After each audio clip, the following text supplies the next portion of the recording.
But welcome back. The time is now 5:40. And Tim, I know that you're tracking this first alert weather day for us coming up here. Yeah, next week, Monday and Tuesday, mostly highlighted what we're talking about for the potential of some tropical impacts.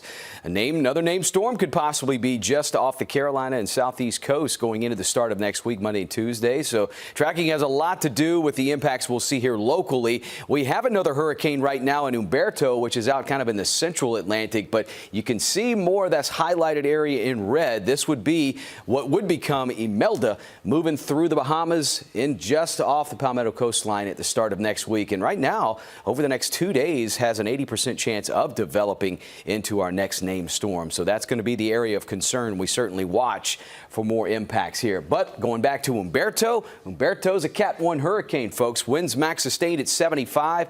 Slow mover at this point, northwest at 5, 3 to 5 mile per hour movement. But just notice the strength, the intensity, getting in an area very conducive to gain more and more strength into what could be a major hurricane, Cat 3, Cat 4, within the next couple of days. Now, as far as Humberto's path, that seems to want to turn a little bit farther away from the U.S., so that is definitely some good news. But when we look and compare the models of what would become Imelda, well, this is a look into Monday just off the coast for the GFS model. European model's a little bit slower in movement, getting closer to land, but still in the same direction. So this is one reason why we have that first alert for the start of next week and watching those two systems very, very closely out in the Atlantic. The path of travel, though, is slick. We do have some areas that are seeing some showers, even around the Augusta area. The temperatures with overcast skies are sitting in the low 70s and really kind of just impacting the rain chances for this morning. We're really not expected to see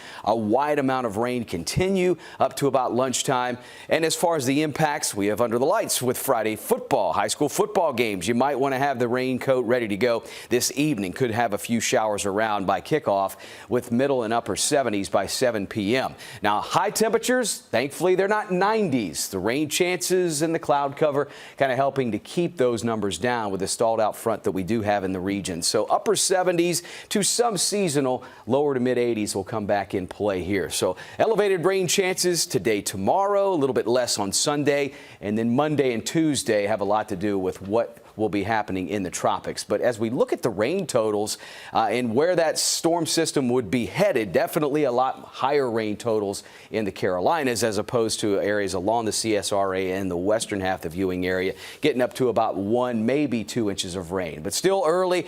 Path can always change here. We're still kind of early in that scenario. But here's that front right now, which is back west. Stalled out here. Plenty of moisture coming up from the southwest to northeast for the rest of this morning. So we do have a slick start to the morning as far as the second half of the day, moving into midday and 5 o'clock, partly to mostly cloudy skies. And you can see where there's favorability of some rain up through about midnight. So it does look like some of our western counties may stay a little drier in the afternoon, evening, while most of our South Carolina counties have a little bit better chance for wet weather. We get into Saturday morning, we're back into the 60s and 70s. And as far as, well, all-day rain event, not looking all that bad for Saturday. Just some isolated showers and thunderstorms. We'll stay in that category of low to mid 80s through Sunday, and then Monday and Tuesday, first alert. Of course, we'll continue to watch that very closely for the potential of tropical impacts. Guys, back to you.